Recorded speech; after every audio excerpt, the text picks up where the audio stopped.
السلام عليكم ورحمة الله وبركاته. الحمد لله رب العالمين وبه نستعين ونصلي ونسلم ونبارك على نبينا محمد وآله وصحبه أجمعين وبعد. إخواني وأخواتي في الله،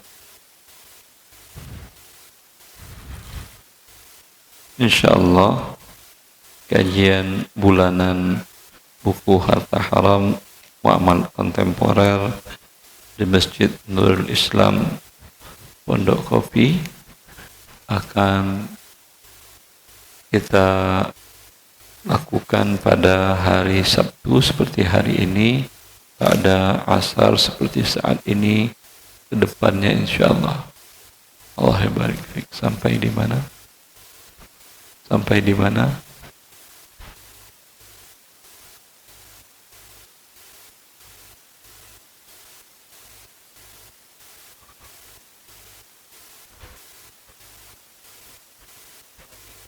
Halaman 35.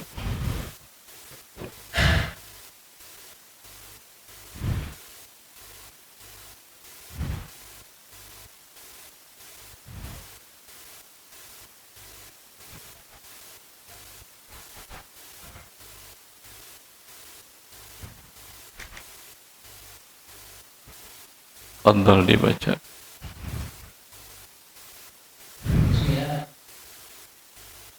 Seperti yang pernah dikatakan Imam Malik rahimahullah ta'ala rahmatan wasi'ah, bahwa la yusliha qaumun illa ma aslaha awwalahum, bahwa kita umat Islam tidak akan menjadi baik, tidak akan menjadi berjaya dan seterusnya, melainkan karena Allah Azza wa Jal telah menjayakan Dia, membaikkan kita sebelumnya dengan agama Allah. Maka Rasulullah sudah memprediksi semakin jauh umat dari agama Allah Azza wa Jal, semakin kembali kepada kehinaannya. Bukankah suku bangsa Arab secara umum di masa Islam dibangkitkan adalah rendah dan tidak dianggap oleh dua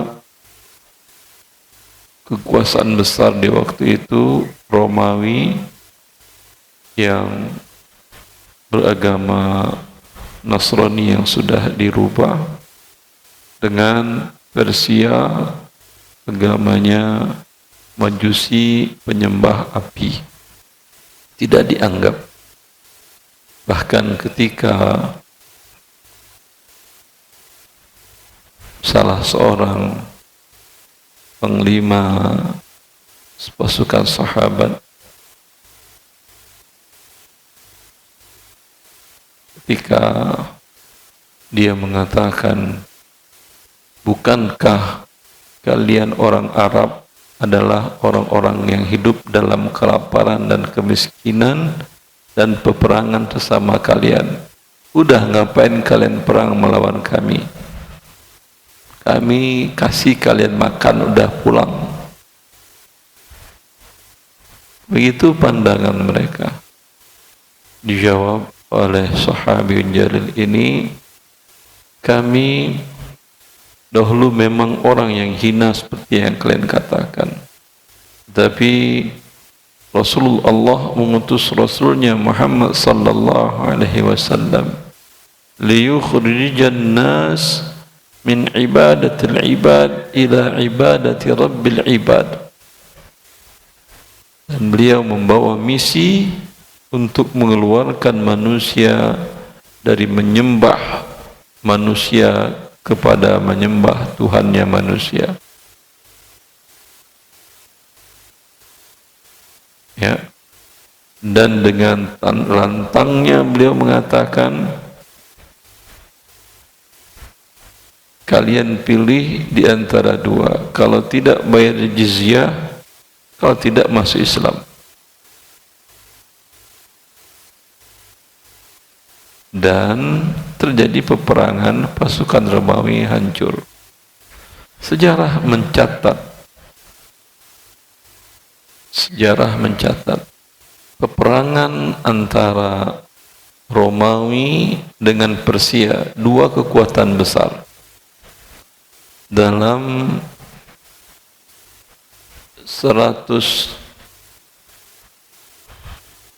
500 tahun, lebih 700 kali pertempuran. Berarti setiap tahun perangnya berapa kali? 1,5 kali ya. Kadang menang Persia, Majusi, Paganis, penyembah api, kadang menang Romawi. Begitu terus selama 500 tahun. Tahu Anda, dalam waktu 12 tahun, dalam masa khilafah Umar bin Khattab radhiyallahu anhu, dua-duanya takluk. Dua-duanya takluk. Cukup 40 kali pertempuran, dan pasukan yang ikut perang cukup 120.000 berbanding dengan jumlah mereka lebih 400.000, 1:4. Tapi semuanya rata dengan tanah, tunduk kepada agama Allah. Ya. Kecintaan manusia akan dunia, sehingga ekonomi mereka lakukan semaunya, menentang syariat Allah, melakukan riba. Itu berakhir kepada mereka menjadi penakut. Orang-orang pelaku riba itu orang-orang yang paling penakut dalam hidup. Mereka tidak akan berani narik uangnya untuk berbisnis dalam kehidupan real, karena mereka selama ini merasa nyaman dengan 6%, 9% per tahun, aman dari kerugian. Anda yang dagang, keuntungan Anda per tahun ada enggak 200%? Pedagang. Hah? Sekali transaksi sekadar bahkan 200%, ya atau tidak? Anda beli material, Anda olah, materialnya mungkin tepung, campur gula, campur bumbu, minyak, Anda goreng jadi apa namanya itu? Roti goreng. Hah? Dari modal 100.000 dapat 300.000 sekali transaksi. Tapi bisa jadi juga hari itu penjualan Anda 0, rugi 100.000. Maka orang-orang pelaku riba itu para penakut. Orang-orang yang punya usaha real, itulah mereka yang pemberani. Dan itu mematikan ekonomi riba itu. Kenapa mematikan ekonomi? Mereka nggak mau uangnya dibawa untuk usaha real. Ya, mereka hanya mau dalam bentuk memberikan pinjaman. Ketika Anda yang menggunakan dalam bentuk usaha real, Anda akan kelabakan. Karena mereka tidak mau ikut tanggung kerugian. Anda kalau tahu di Jepang, bank Jepang, kalau Anda naruh uang, depositkan dana, nabung, itu 0 bunganya. Ya. Apa yang diinginkan Jepang? Jepang menginginkan uang-uang yang ada di bank itu ditarik, dibuat usaha real. Sehingga dengan usaha real atau mereka beli saham di bursa. Jadi usaha bergerak, dengan bergeraknya usaha itu akan bergerak ekonomi negara menjadi kuat. Maka perbaikan suatu umat tidak cukup politiknya saja. Politik nggak punya uang, gimana mau perang? Gimana mau mencari alutsista kalau belinya pakai hutang? Alutsista beli pakai hutang, nanti pemerintah nggak ada, nanti dijual lagi alutsistanya nggak ada, disita sama yang berikan pinjaman. Ya, maka tidak akan kembali Anda kepada kejayaan Anda sampai Anda meninggalkan riba dan kembali kepada syariat Allah yang mulia. Lanjut.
Syura. Ya.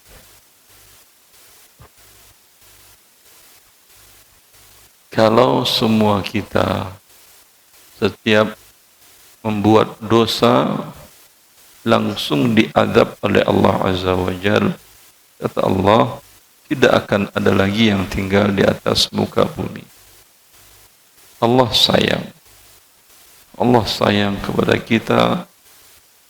Wa ya'fu an katsir, banyak dosa kita yang diampunkan oleh Allah Azza wa Jalla. Ya. Namun jangan sayangnya Allah kepada kita ini melalaikan kita untuk mentaatinya. Terlalai dengan berbuat dosa tadi.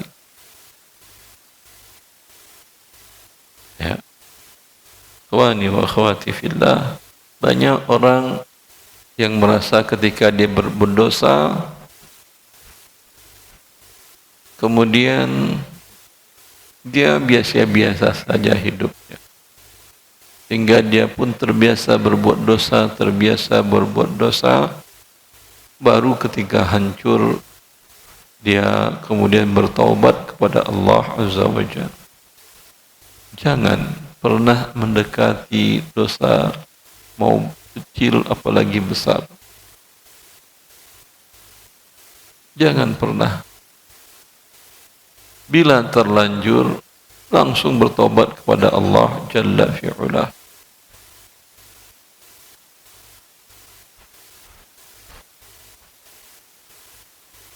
Bila Anda biarkan dia menumpuk dan terakumulasi, akhadnahum baghtatan fa idza hum mublisun, maka datang musibah mendadak sehingga tidak bisa kembali ke jalan yang benar lagi dan merugikan Anda di dunia dan di akhirat. Tidak ada memang manusia yang luput dari dosa. Kullu ibni Adam khata' wa khairul khata'ina tawwabun. Setiap kita punya dosa masing-masing. Tapi jangan biarkan dosa berlalu begitu saja. Hapus dosa dengan taubat nasuh kepada Allah Azza wa Jalla. Kemudian ikutkan dengan amal soleh yang banyak. Wa atbi'is sayyi'atal hasanata tamhuha. Rasulullah SAW mengatakan, ikutkan suatu dosa dengan kebaikan-kebaikan, niscaya pahala kebaikan tadi, menghapus dosa kita. Baik, lanjut. Sekarang setelah kita tahu bagaimana efek buruk dari harta haram, apa yang harus kita lakukan menghadapi fenomena ini? Lanjut. Solusi untuk menghindari fenomena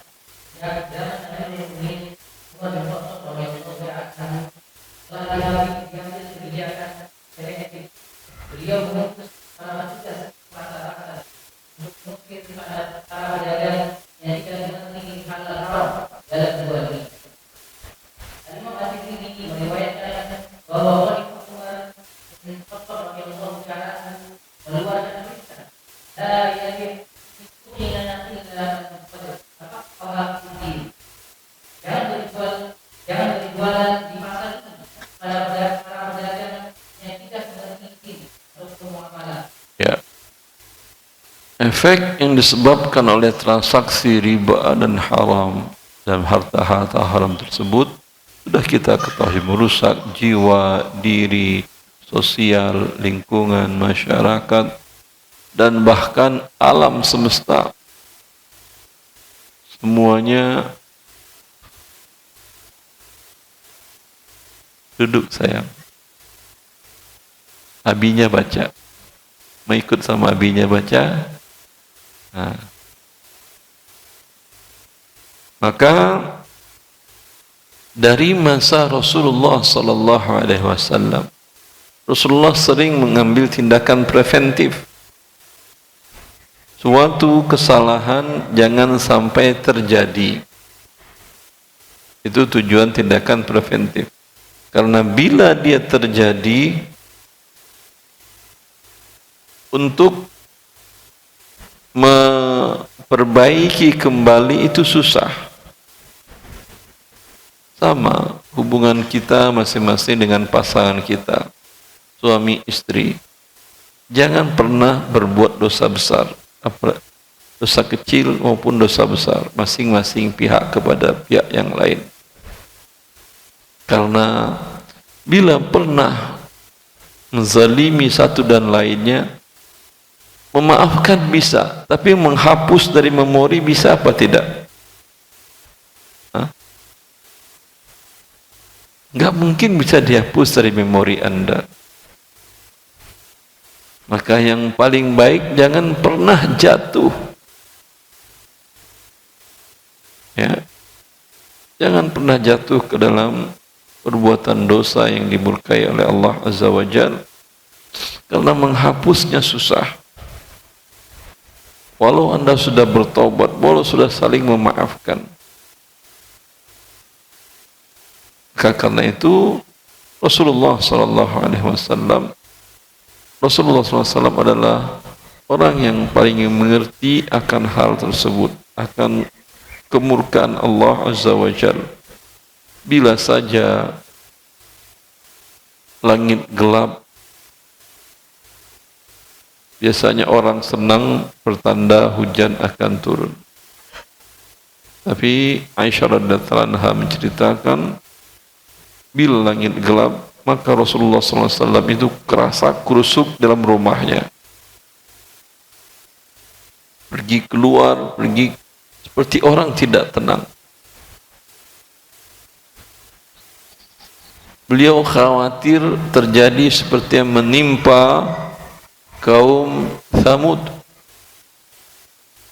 Ketika langit gelap, mereka mengatakan, "Hadza mumtiruna, hadza 'aridun mumtiruna." Ini awan akan membawa hujan rahmat. Ternyata yang turun kepada mereka adalah azab. Awan itu menurunkan hujan batu, bukan hujan air. Dan suara menggelegar kencang, memekakkan telinga sehingga mati mereka bergelimpangan. Ketika hujan turun, kata Aisyah radhiyallahu anha ummul mukminin, kami baru melihat wajah Rasulullah ceria. Rasulullah SAW tahu bagaimana Allah Azza wa Jalla sangat mudah untuk memberikan azab kepada orang yang durhaka kepadanya. Maka beliau sangat preventif, sangat menghalangi umat untuk tidak jatuh dalam kedurhakaan kepada Allah Jalla fi'ula. Beliau pernah menggambarkan, irhamukallah, inna mathali wa mathalukum, perumpamaan aku dengan kalian bagaikan orang yang ada di tengah malam di perjalanan, lalu orang tersebut menyalakan api. Anda kalau di daerah kampung menyalakan api, yang akan datang adalah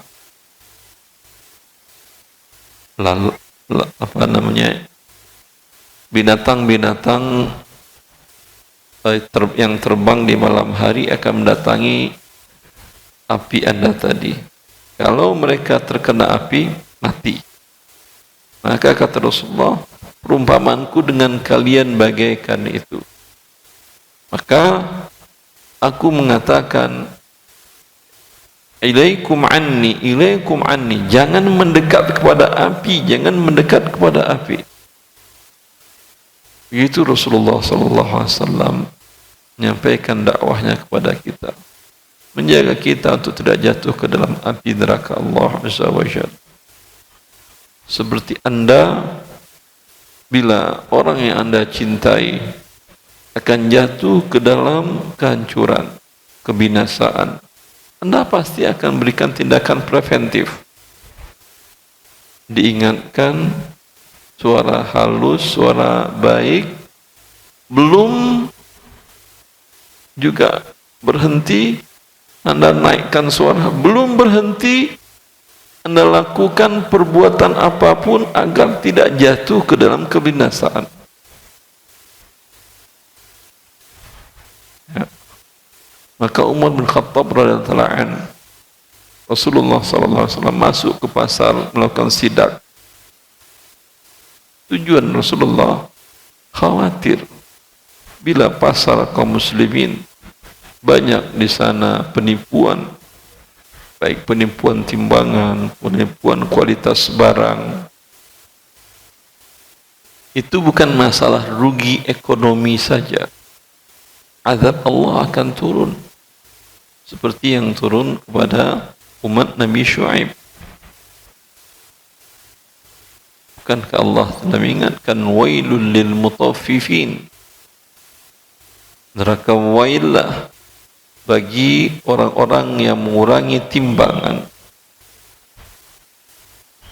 Dan kita sekarang berada dalam hal seperti itu. Beberapa info yang saya dapatkan, ini saya tidak tahu rinciannya, tapi info dari teman-teman yang melakukan riset di bidang ini, susah untuk menemukan pom bensin beli 10 liter dapatnya 10 liter. Wallahu a'lam, saya tidak tahu realnya, tapi itu info yang beredar. Ini bukan masalah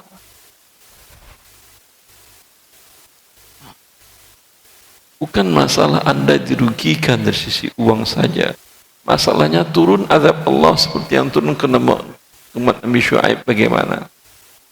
Hujan batu yang turun, bumi gempa, kemudian suara kencang sehingga mati dalam keadaan azab atas, samping, kiri, kanan, bawah. Ya. Maka Rasulullah SAW masuk ke pasar.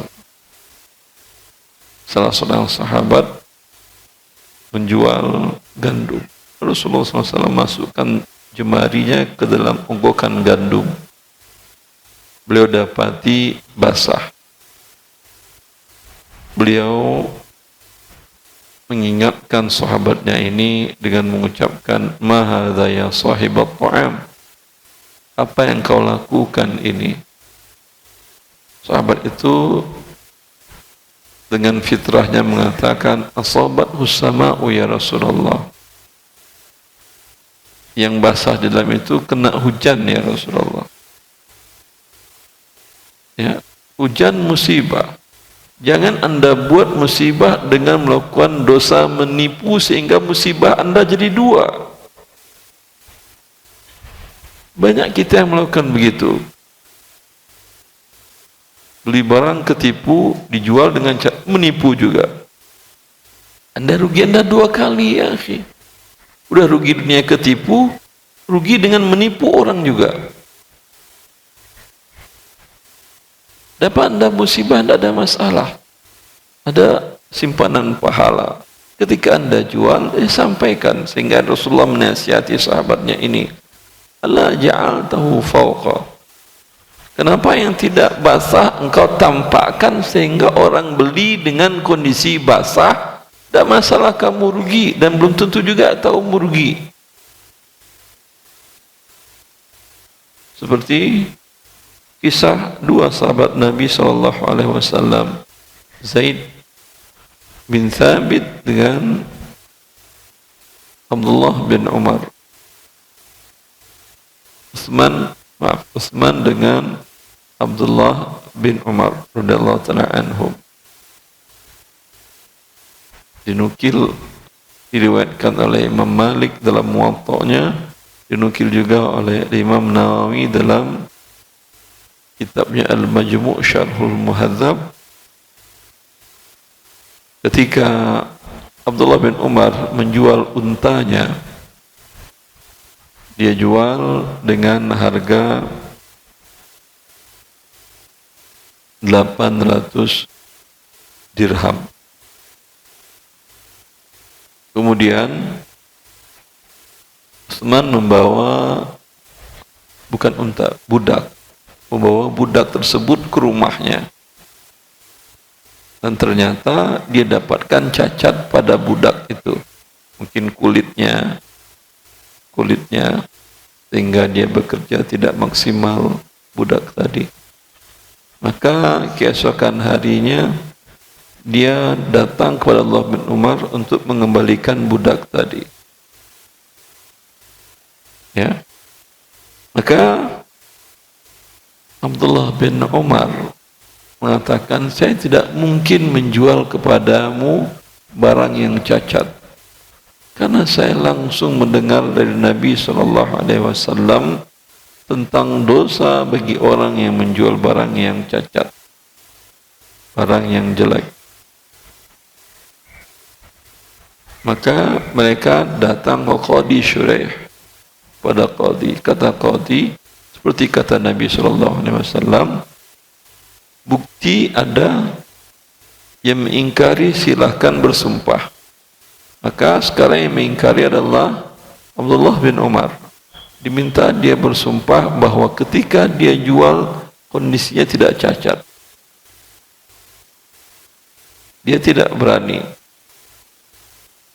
karena khawatir kemungkinan cacat tapi dia tidak tahu.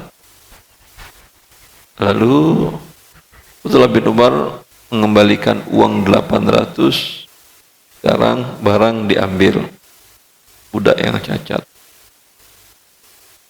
Besok dia jual ke pasar.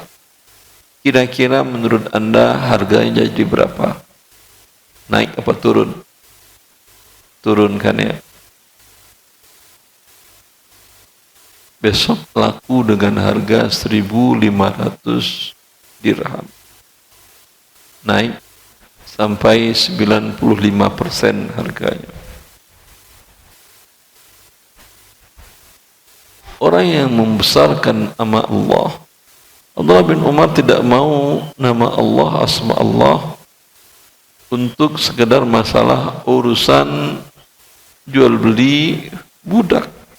Asma Allah jauh lebih agung ya akhi. Di sisi Allah Azza wa Jal, dunia ini dengan seluruh kekayaan emas ribuan jutaan ton, miliaran ton minyak mentah dan miliaran ton intan dan berlian dibawa di dalamnya, di sisi Allah tidak lebih berat dari sayap seekor lalat. Berapa gram sayap seekor lalat? Ada 1 gram? Gak nyampe. Ya. Maka Abdullah bin Umar takutnya kepada Allah mengantarkannya untuk tidak berani berbohong dalam berdagang. Dia sampaikan cacatnya. Biasakan suatu musibah Anda, hujan, barang Anda rusak, musibah. Tapi jangan buat musibah kedua. Gagal panen Anda, musibah. Tapi jangan ketika jualnya Anda tipu. Panennya hasilnya tidak bagus, Anda katakan bagus. Dan seterusnya.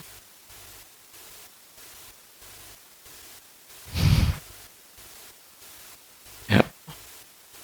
Oleh karena itu, tindakan preventif dilakukan oleh Rasulullah SAW. Rasulullah datang ke pasar, mengingatkan para sahabatnya. Khalifah Umar bin Khattab juga masuk ke pasar. Kata beliau, la yadkhulu suqana man la illa man tafaqaha fid dinina. Tidak boleh dagang di pasar ini kecuali yang ngerti fikih. Repot kalau kita terapkan, tutup semua warung. Ya. Maka Anda yang sudah seorang muslim yang punya usaha berdagang, pelajari syariat Allah agar tidak turun azab Allah karena Anda. Begitu di masa Ali bin Abi Thalib di Kufah, pasar Kufah, beliau masuk. Pasar Kufah bawa kayu. Dia mengatakan, ayuhat tujar, kulluhum fujjar, illa man sadaqa wa barra. Pedagang, kalian ini para pendosa, kecuali pedagang yang jujur dan baik. Diingatkan mereka. Ya. Karena dari mereka lah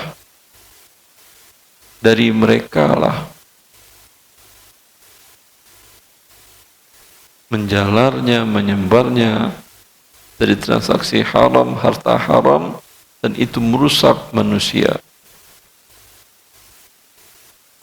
Dan itu terus ada. Sampai abad ke-7 pun dikisahkan masih ada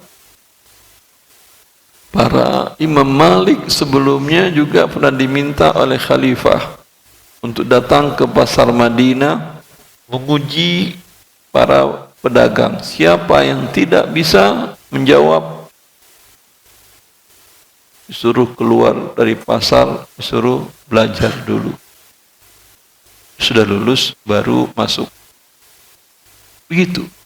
Semua profesi ada ilmu belajarnya kan ya? Ada atau tidak?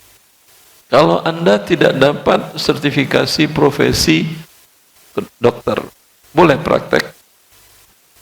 Tak. Sertifikasi lawyer, boleh praktek? Tidak. Sertifikasi apoteker, belum dapat, boleh praktek? Tidak. Kalau dagang, kenapa nggak ada sertifikasi halalnya Anda? Hah? Itu sertifikasi sudah lama diterapkan oleh Imam Malik. Baik, lanjut.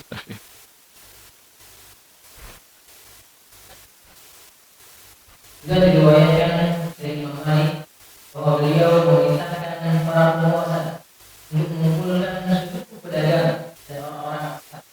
Lalu beliau menguji mereka saat beliau mendapati di antara mereka ada yang tidak mengerti hukum halal haram dan sedang jual beli. Beliau melarangnya masuk pasar. Saya menyuruhnya mempelajari fikih muamalah. Bila telah paham, orang tersebut dibolehkan masuk. Juga diriwayatkan dari Rasulullah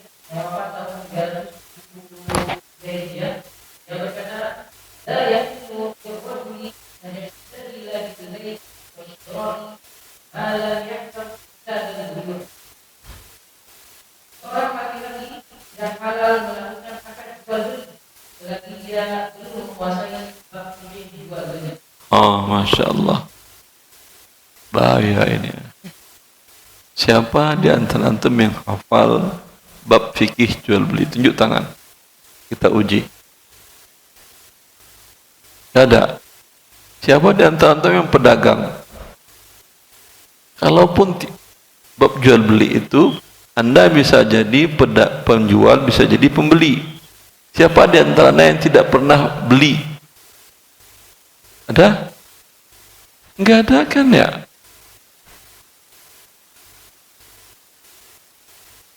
Tidak halal, berdosa terus kita ya. Baik. Maka pelajari agama Allah. Baik, lanjut.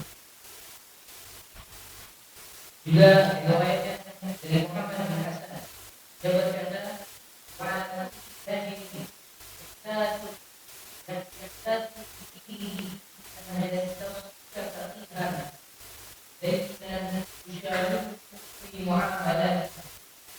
dia pedagang yang kuat dalam dia wajib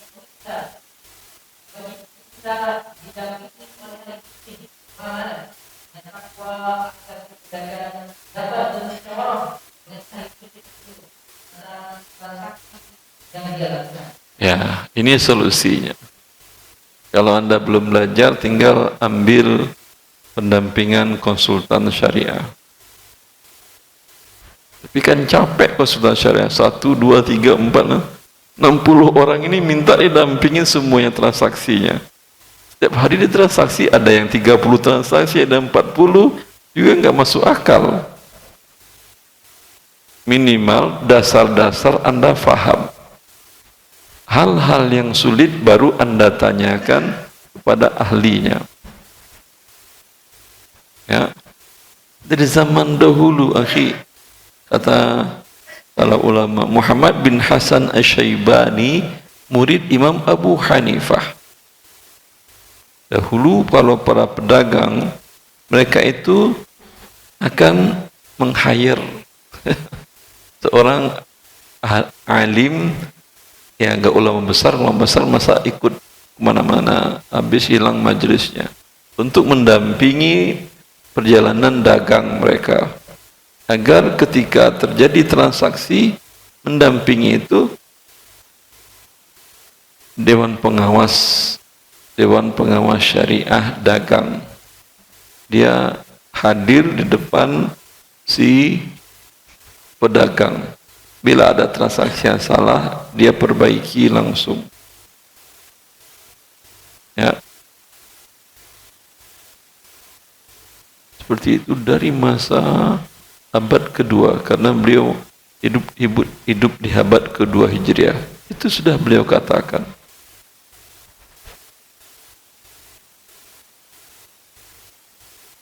Jelas? Apa yang beliau katakan? Minta didampingi faqihan dayyinan, ahli fikih, muamalat, dan bertakwa takut kepada Allah. Bila dia bertakwa takut kepada Allah tapi tidak ahli fikih muamalat, ahlinya fikih nikah, Masya Allah, luar biasa ya. Ini tetap tidak boleh dampingi Anda berbisnis. Selain ahli fikih, takwa kepada Allah. Karena kalau dia tidak bertakwa, biasanya konsultan itu kalau tidak bertakwa, Anda minta untuk dibantu, diberikan arahan, ternyata setelah 1 tahun perusahaan Anda menjadi milik konsultan. Dari dahulu sudah dikatakan oleh orang Arab, al-mustasyaru mu'taman. Konsultan itu adalah orang yang diamanahi, yang dipercaya.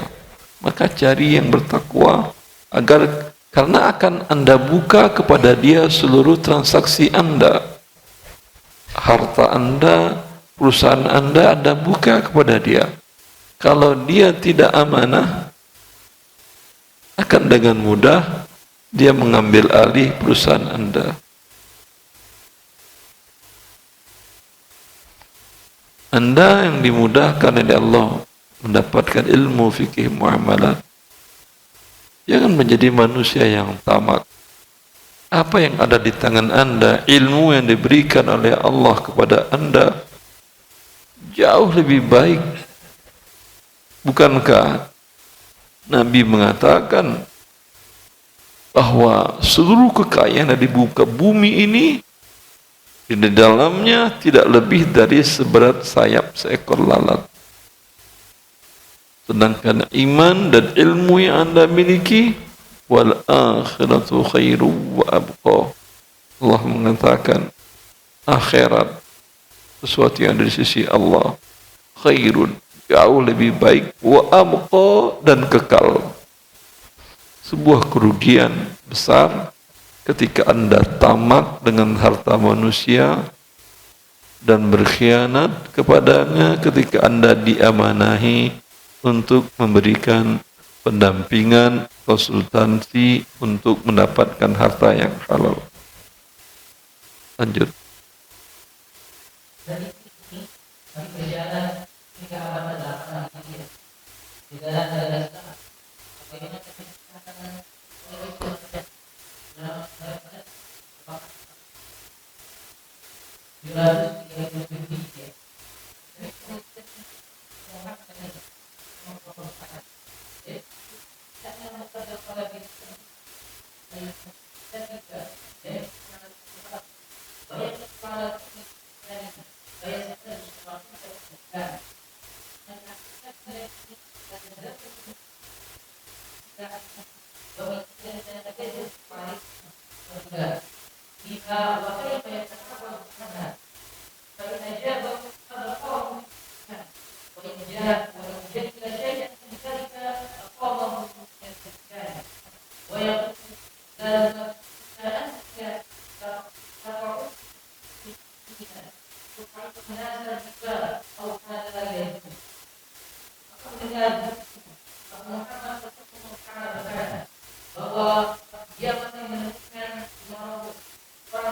Ya, lanjut.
Ya. Baik. Jadi tidak cukup saja motivasi dari dalam jiwa akan murka Allah, tapi juga hadir dalam itu pemerintah, penguasa, untuk tidak terjadi transaksi-transaksi haram dengan melakukan penyidikan. Selain itu juga agar masyarakat itu menjadi selamat dari murka Allah dan harta haram, istri-istri sangat berperan. Ya, sangat berperan mengingatkan para suami mereka. Itu dahulu para istri salaf, para pendahulu kita. Mereka bukan pencinta dunia seperti kebanyakan wanita muslimat pada hari-hari ini. Malah banyak para laki-laki yang mengambil harta haram dorongan dari rumahnya.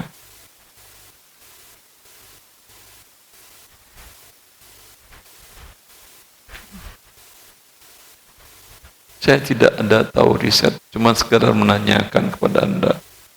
Yang banyak melakukan pinjol online, laki atau perempuan? Hah?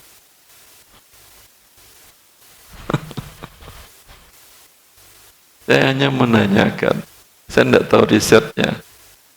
Itu pertanda apa dari situ? Ya, bahwa kebanyakan kaum muslimat, apalagi dengan kondisi hidup seperti ekonomi pada hari-hari ini, dan banyak para ekonom mengatakan akan kembali kondisi ekonomi Indonesia seperti di tahun 1998, seperti tahun 2000, kapan lagi yang tahun 2008, kondisinya tanda-tandanya sudah hampir sama yang terjadi sebelumnya, terjadi deflasi dalam kurun waktu beberapa bulan belakangan. Wallahu a'lam, hanya Allah yang tahu. Tapi apapun yang akan terjadi, seorang muslim dan muslimah tidak akan makan neraka Allah Jalla fi'ula.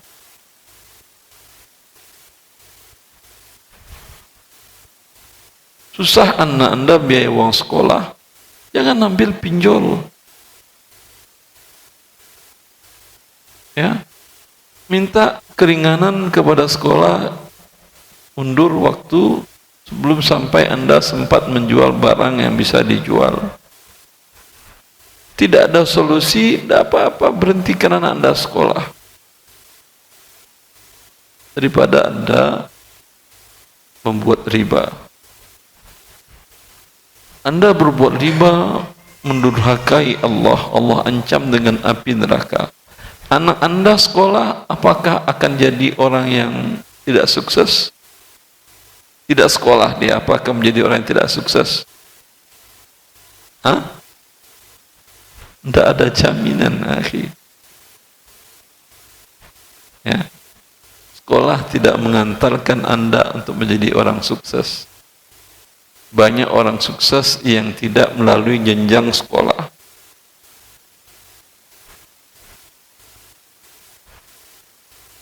Ya. Yang tidak sarjana. Jack Ma pendidikan akhirnya apa itu dia? Satu? Gak nyampe S1 dia. Itu yang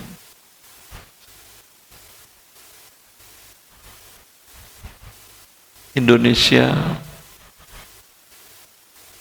Dono Salim, pendidikannya apa? Enggak sampai S1. Memiliki lebih dari 50% kekayaan Indonesia. Jelas? Ya. Kalau Anda ada ke lapangan, Anda sekolahkan mereka, bagus, tidak salah. Tapi jangan itu membuat Anda untuk mendurhakai dengan dosa besar kepada Allah Jalla fi'ala. Itu yang tadi kita katakan, jangan satu musibah mengantarkan Anda kepada musibah yang lebih besar. Sulit ekonomi Anda, musibah atau tidak? Musibah. Anda lakukan pinjaman online riba, mana lebih besar musibahnya? Lebih besar musibah online riba tadi, jelas ancamannya neraka. Sulit ekonomi Anda, paling akhir wafat, meninggal dalam kelaparan. Meninggal kelaparan apa jaminan neraka? Tidak. Jelas. Maka seorang muslim tidak akan menolak musibah dengan musibah yang lebih besar.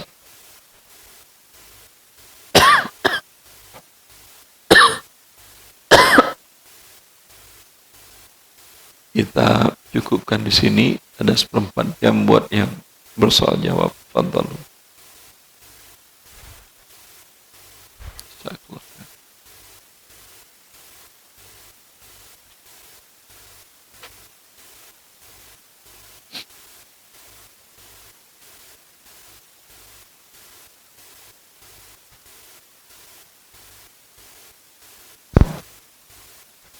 Bisa antum baca, akhi.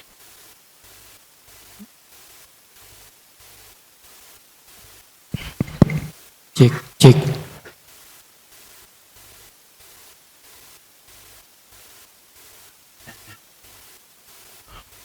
Fadhal, silakan.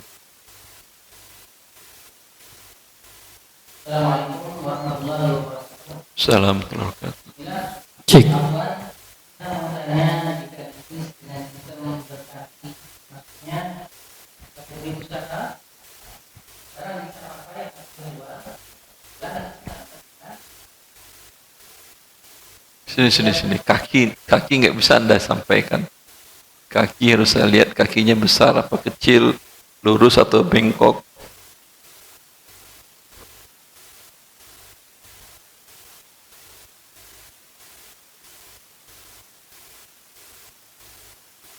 Fulan 2 sampai titik masa 3 tahun finish karena bisnisnya sampai batas waktu 3 tahun.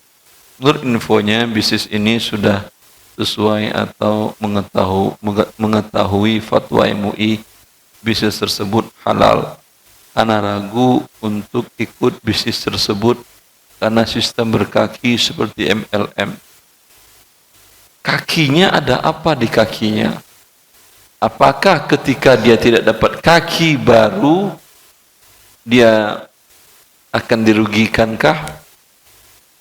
Kalau dia akan dirugikan, dia tidak boleh. Umpamanya dia harus kakinya kanan kiri 1. Kalau di kanannya 2, di sini 1 dianggap 0. Padahal dia sudah melakukan penjualan. Ini zalim namanya. Ya. Terkadang kuantiti per hari atau per bulan harus sekian jumlahnya, 10. Kurang dari 10 dia tidak dapat fee marketing. Ini zalim. 10 iya dapat bonus segala macam. 8 juga dapat karena dia sudah menjual, kecuali dia tidak menjual apa-apa. Baik, jadi masalah kaki bukan kakinya, isi kakinya apa. Bila ada kezaliman kepada para pihak, maka dia diharamkan. Wabillahi taufik. Lanjut. Silakan pakai mic langsung. Bismillah, Assalamualaikum. Assalamualaikum warahmatullahi wabarakatuh, Ustaz. Salam berkatuh.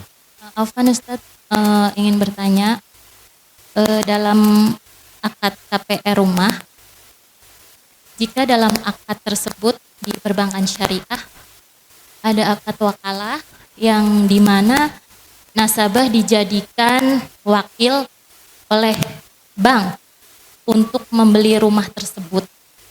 Setelah ada akad wakalah, di situ ada akad murabahah. Dan beberapa saat kemudian ada uang masuk ke rekening nasabah sebesar... Sebentar. Dia akad jual beli murabahah yang halal. Pertama Anda datang ke bank, Anda sampaikan niat Anda. Di saat itu Anda diminta bayar sejumlah uang atau tidak? Ini lewat perumahan Ustadz, lewat developer, jadi lewat marketing.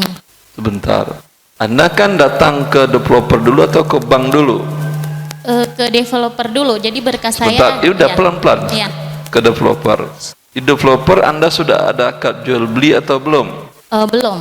Anda sudah ngasih DP atau belum? Belum. Ya. Setelah itu berarti Anda tidak ada keterikatan dengan pihak developer. Tidak ada. Ya. Setelah itu dia setuju developer, lalu Anda ke bank. Ya. Anda sampaikan niat Anda. Bank minta DP dulu apa tidak? DP-nya setelah akad, Ustaz. Ketika Anda pertama datang minta DP dia apa tidak? Tidak. Tidak. Dia beli dulu barang ke developer atau Anda yang disuruh?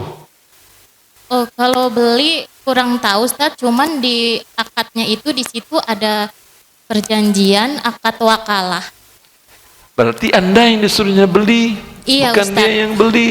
Iya, di situ jadi secara prinsip. Sebentar, di dunia ada akad seperti itu. Kalau Anda ke warung beli garam, kata tukang warung, Mbak, ini uang beli di pasar sana.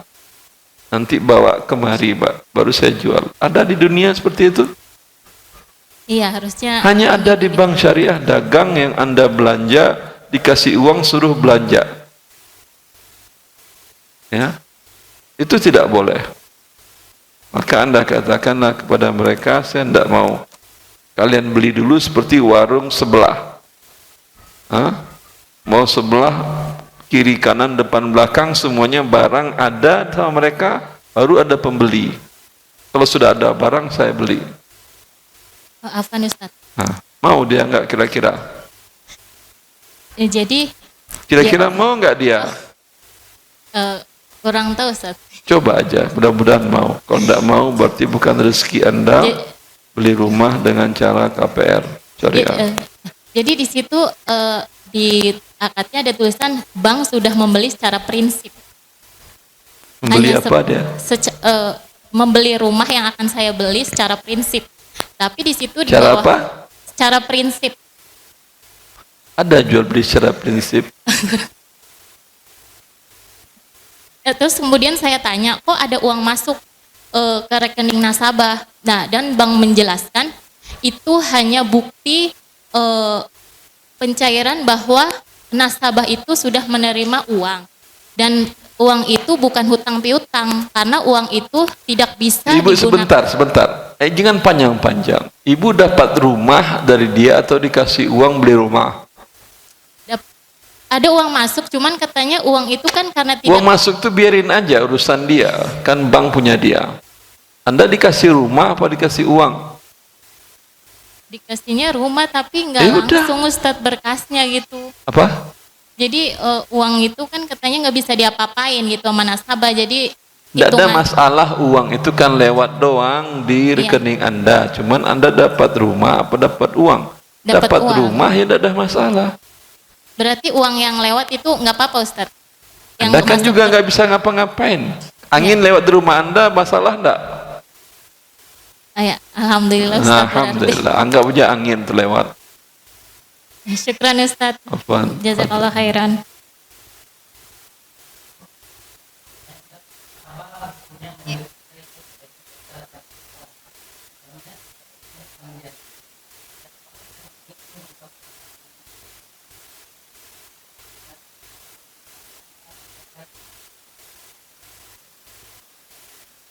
Tarifnya, ternyata dia tidak hubungan badan, gimana?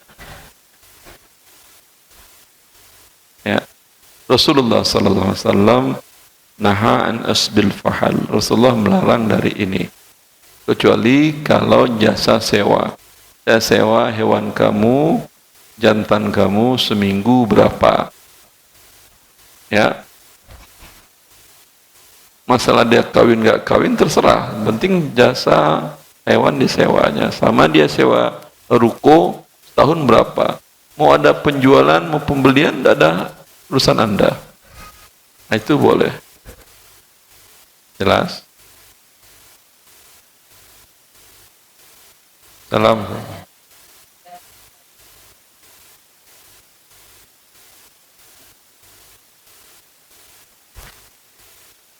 Tidak ada masalah, boleh bila terpenuhi rukun dan syarat dan tidak ada penghalang jual belinya.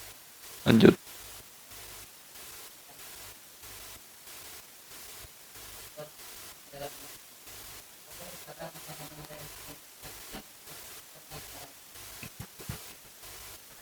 Ulangi.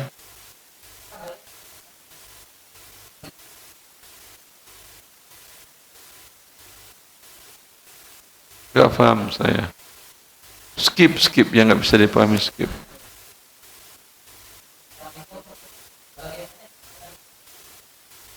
Duku KW. Buku apa duku? Oh, saya dengarnya duku.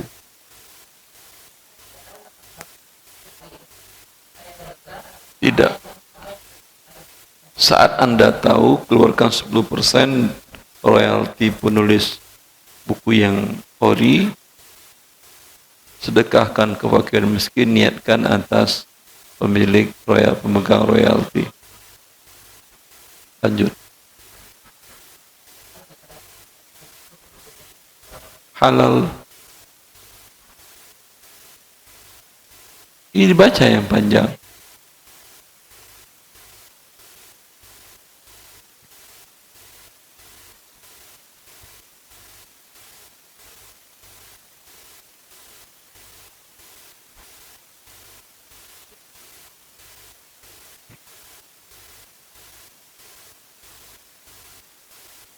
Ini yang bertanya panjang langsung saja pakai mic. Bapak atau ibu ini? Iya, assalamualaikum Ustadz. Salam wabarakatuh. Ini Ustadz, Afwan, anak rahimahullah bapak ninggalin. Apa? Bapak anak udah meninggal Ustadz, ninggalin usaha pet ya. Sebentar, usaha pelan-pelan. kecil-kecilan. Ayah Anda sudah wafat. Usaha kecil-kecilan Ustadz, yang sekarang dikelola sama kakak anak. Gitu. Terus anak tidak dilibatkan karena emang anak itu nggak punya modal Ustadz. Sebentar, saya nggak paham. Coba dari awal lagi. Iya, bapak anak punya usaha kecil-kecilan. Bapak Anda punya usaha apa? Usaha itu PT. PT. Iya, PT kecil-kecilan lah Terus? Ustadz. Terus waktu itu dikelola kakak anak, tapi udah almarhum Ustadz. Sewaktu ayah masih hidup dikelola kakak. Iya. Terus? Sudah meninggal dikelola kakak, ini yang laki dulu Ustadz. Setelah wafat dikelola siapa lagi? Nah, kakak wafat. Jangan, saya bertanya kok. Setelah ayah Anda wafat, siapa yang mengelola? Sekarang kakak saya yang perempuan Ustadz. Kakak Anda yang perempuan. Terus? Saya tidak dilibatkan karena Anda tidak dilibatkan. Terus? Karena anak katanya dibilang emang kan nggak punya modal. Apa pelan-pelan? Karena? Tidak punya modal Ustadz. Tidak punya modal. Karena tidak dilibatkan, karena tidak punya modal. Anda tidak dilibatkan karena tidak punya modal. Iya, karena keterbatasan. Dia punya modal. Yang punya modal kakak saya, Terus? kakak anak, gitu. Ya, tapi di situ saya ada apa sih namanya tuh? Ada akte notaris yang ada saya tanda tangan. Akte gitu. notaris bunyinya? Ya, saya lupa nggak tahu Ustaz. Untuk ke situnya saya kurang jelas. Cuma yang saya tahu saya emang di situ berdua, gitu loh lagi. Jadi kan Akte notaris bunyinya tidak tahu. Ustaz. Tapi Anda tanda tangan. Iya, tanda tangan. Itu jadi Konsekuensinya apa? Ternyata apa pindah konsekuensinya? kepemilikan Ustadz. Hah? Pindah kepemilikan dari PT kakak saya yang almarhum ke saya sama kakak saya. Dari nama bapak ke nama kakak. Iya, Anda betul. setuju? Iya. Nah, Terus pertanyaannya apa? Pertanyaannya karena saya tidak dilibatkan gitu, tidak ada ya modal, apa saya berhak Ustadz dapat komisi dari usaha yang kakak anak kelola gitu Ustadz. Gitu. Karena kan Cuman di situ, masalahnya Anda kan sudah tanda tangan pengalihan hak dari orang tua Anda ke kakak. Mana dapat hak lagi Anda? oh gitu, tapi kakak anak jelas-jelas di situ bilang saya tidak punya hak apa-apa. Nah, sekarang malah dialihkan ke orang lain karena kakak anak udah nggak bisa nerusin usaha bapak saya gitu. Jadi dialihkan. Kenapa nggak jelas? Iya. Kakak Anda bilang Anda tidak punya hak lagi. Iya. Iya, Anda sudah tanda tangan notaris. Terus? Iya, terus kedua sekarang usaha itu udah dialihkan Ustadz ke orang lain.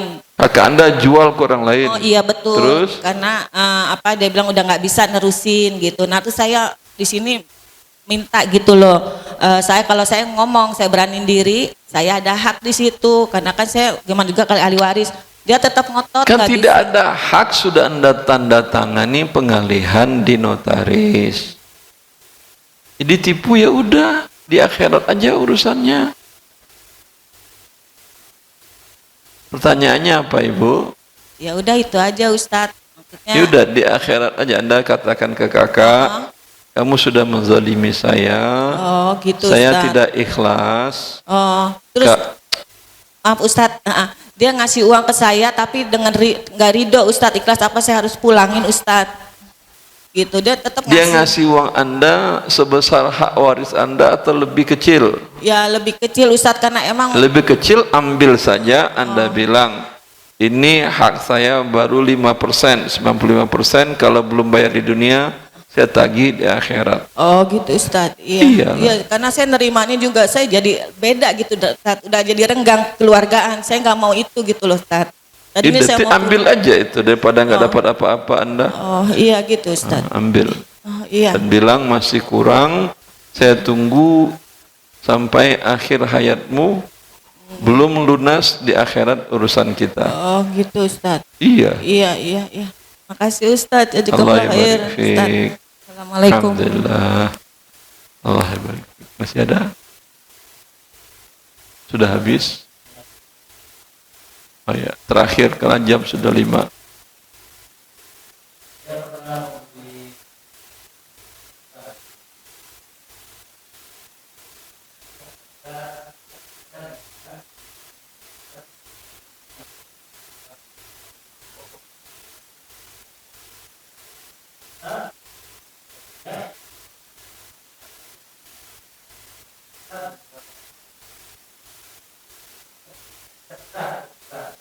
Anda tadi beli di mana? Di mimpi. Tadi Anda beli 275, tapi ternyata bukan. Itu waktu Anda beli nggak ditimbang lagi.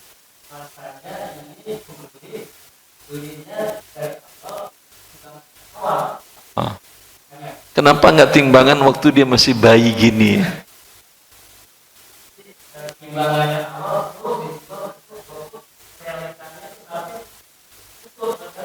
Pertanyaan.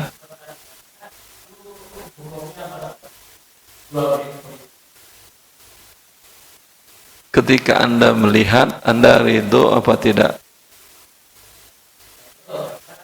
Tidak ridho. Tapi kemudian bagaimana? Uang kembali atau tidak? Atau tidak jadi jual beli? Tidak jadi jual beli? Berarti ridho Anda?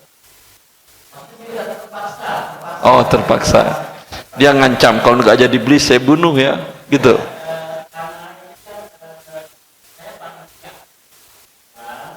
Kalau panitia kurban ini lebih besar dosa Anda. Ini ke jamaah bagaimana pertanggungjawabannya?